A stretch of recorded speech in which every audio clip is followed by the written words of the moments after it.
Mesdames, Mesdemoiselles, Messieurs, encore une fois, bonjour. Au micro, Jacques Roger. Le sujet de la CEI est pour moi un sujet très important pour la démocratie ivoirienne. Même si ces derniers temps, il y a un petit silence, à part quelques partis politiques, donc le MFA, qui ont commencé déjà à faire des propositions. Du côté donc de la grande majorité donc de l'opposition, c'est encore le silence. Certains attendent d'abord un dialogue avec le camp présidentiel avant de se prononcer, tout en sachant que le camp présidentiel n'a jamais accepté ce dialogue. Donc, du coup, cher ami, nous avons l'impression que nous irons bon an mal an dans l'incertitude. Donc, le titre CI, tout point aux réformes démocratiques ou recomposition du rôle démocratique ici. Et c'est clair. Donc, bonsoir à tous et bonjour à tous ceux qui nous suivent, puisque vous êtes certainement dans les quatre coins du monde. Il fait jour et nuit dans certains pays, voilà. Donc, bienvenue encore sur le Jacques Roger Show sur Afrique 2050 Radio. Vous devez être réellement donc habitué. Donc, ce soir, nous ouvrons donc un dossier extrêmement sensible, mais capital pour l'avenir démocratique de la Côte d'Ivoire. La récomposition donc de la commission électorale indépendante, la fameuse CEI. Depuis donc plusieurs semaines, des réflexions, des propositions et des débats émergent autour d'une possible dissolution ou transformation profonde donc, de la CEI actuelle. Mais derrière donc, ces discours officiels donc, sur la réforme, beaucoup d'observateurs commencent, cher ami, à s'interroger. Oui, gros point d'interrogation. Sommes-nous donc en train d'assister donc à une véritable amélioration donc du système électoral ou à la préparation discrète d'une CI tout point haut avec les mêmes centres de décision, les mêmes équilibres politiques et peut-être même les mêmes problèmes de confiance? Ce soir, notre objectif n'est pas du tout donc de faire de la propagande.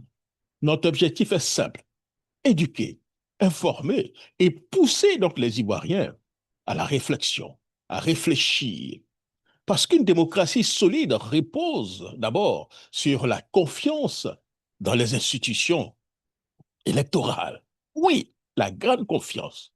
Donc le premier point, pourquoi donc la CEI est-elle autant plus contestée aujourd'hui?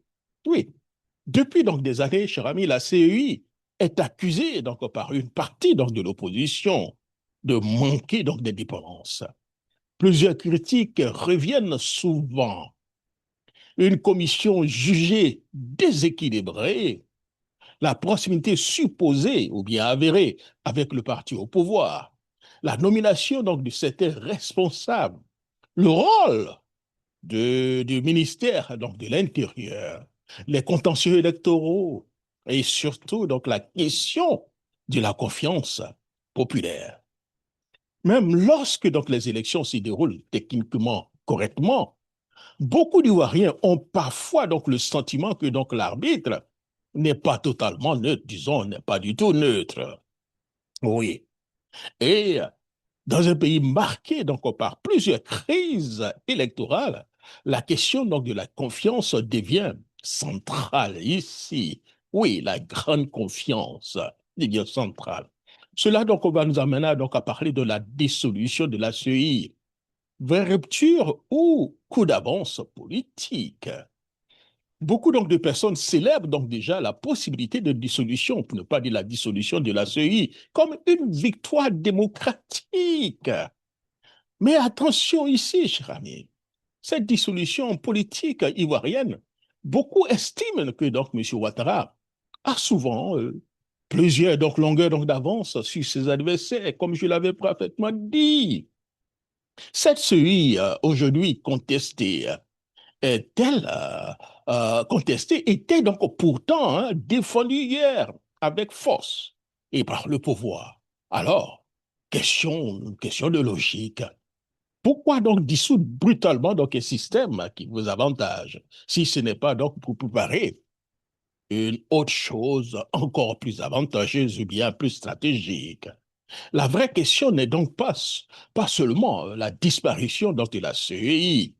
La vraie question est, que prépare-t-on déjà? Alors, oui, on a donc certains opposants risquent donc de célébrer trop vite donc les véritables calculs politiques pourraient donc être déjà en cours. Nouveau équilibre, nouveau mécanisme, nouveau verrou institutionnel. Vous l'avez vu avec déjà la nomination de Cubière au Conseil donc d'État. Certains observateurs craignent, craignent même que cette recomposition permette et surtout, d'éviter donc une révision profonde de la liste électorale, de gagner donc du temps politique et éventuellement d'ouvrir plus tard donc la voie à d'autres réformes institutionnelles ou constitutionnelles. En Côte d'Ivoire, cher ami, donc le pouvoir anticipe toujours et parfois les plus grands pièges politiques naissent donc des illusions donc de victoire prématurée. Oui, cher ami. Hmm. Alors, qu'est-ce qui se trame donc autour donc de la CEI nouvelle? Oui, puisque c'est un grand silence. Aujourd'hui, donc, certains proposent donc un système où, cher ami, hein, le ministère donc, de l'Intérieur, à travers donc, les préfets et sous-préfets nommés par le pouvoir RHDP, organise davantage la logistique électorale. Les partis politiques auraient donc un rôle surtout consultatif. Et certaines d'autres juridictions prendraient donc encore plus vite donc le poids de la validation donc des candidatures et donc des résultats, comme vous voyez. Mais une grande inquiétude apparaît dans ce calcul. Si donc les mêmes personnalités ont donc les mêmes réseaux de décision, restent au sommet donc du système, est-ce réellement donc une réforme de la CEI quand Cubière est encore au-dessus? Ou simplement une CEI déplacée donc ailleurs. C'est là où beaucoup parlent déjà d'une CEI 2.0. Une structure peut changer donc de forme, mais conserver exactement donc les mêmes mécanismes de contrôle. Et nous avons l'impression que c'est ce qui est en train réellement de se passer. Cela nous amène à parler donc pourquoi donc la nomination donc du nouveau président donc du Conseil d'État fait débat. Oui, Cubière. La nomination de Ibrahim Koulibaly Cubière ne doit pas être analysée comme un simple mouvement administratif. Le Conseil d'État est donc une institution extrêmement stratégique. C'est donc la plus haute juridiction administrative du pays. Et elle joue donc un rôle central dans plusieurs contentieux électoraux. Les recours contre certaines décisions donc, de la CEI, les litiges liés donc, aux élections donc, locales, les validations donc, ou invalidations donc, des candidatures, les annulations éventuelles donc, de scrutin, et certaines proclamations définitives donc de résultats locaux. Autrement dit, cette institution peut devenir donc un véritable centre de gravité politique, car dans beaucoup donc de systèmes africains fortement centralisés, les batailles électoraux ne se jouent pas uniquement donc dans les urnes, et c'est ça. Elles se jouent aussi dans donc les institutions, dans les interprétations donc du droit. Et M. Cubière est très fort dans ça, dans les validations administratives et donc dans les arbitrages juridictionnels. La question n'est donc pas forcément donc la personne de M. Koulibaly Cubière elle-même ici, cher ami. La vraie question est comment cette institution sera-t-elle perçue par donc l'opposition et par donc les citoyens? Comme un arbitre indépendant? Hmm. Ou encore comme une extension technique du pouvoir exécutif?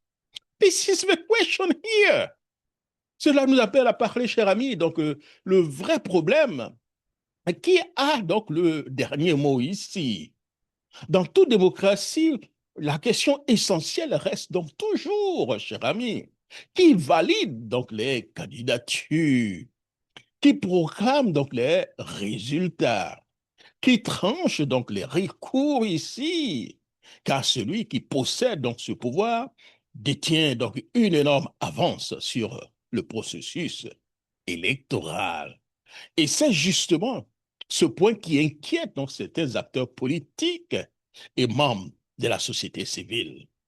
Oui, cher ami, beaucoup craignent qu'en apparence, donc, ou en apparence, on réforme donc le système, mais qu'en réalité, le centre donc du pouvoir électoral reste inchangé.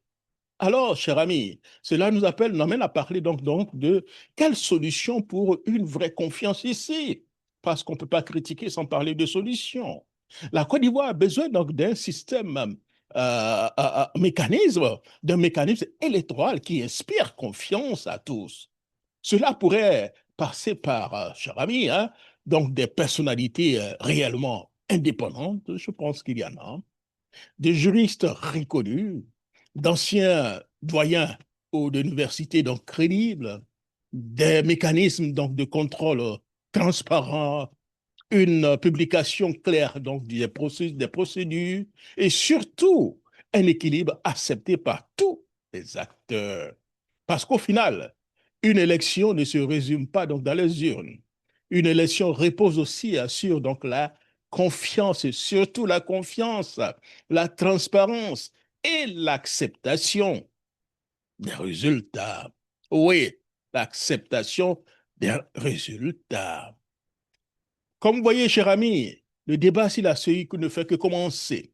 Le débat sur la CEI ne doit pas donc devenir un débat donc de clan ou de propagande.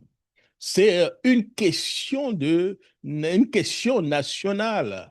Car si donc les Ivoiriens perdent confiance dans l'arbitrage électoral, alors chaque élection donc devient donc une source potentielle de tension. La réforme donc électorale doit être donc être pensée donc pas pour plusieurs camps politiques, mais pour une stabilité durable de la Côte d'Ivoire. Merci donc à tous et de nous avoir donc suivis donc sur Afrique 2050 Radio. Le débat continue et surtout restons donc vigilants. Demandez à vos leaders, à vos cadres, à vos responsables d'engager donc le débat. N'attendons pas donc le jour J. Commencez à faire des propositions sur l'éventuel CEI. N'attendez pas donc d'être reçus par le gouvernement, par l'État, par des partis politiques pour commencer le débat, parce qu'ils ne le feront pas. Le RHDP sait qu'une élection libre et crédible, il leur sera donc difficile de gagner. Dès lors, ce système arrange bel et bien le RHDP. Dans ces conditions, vous le voyez donc changer du jour au lendemain.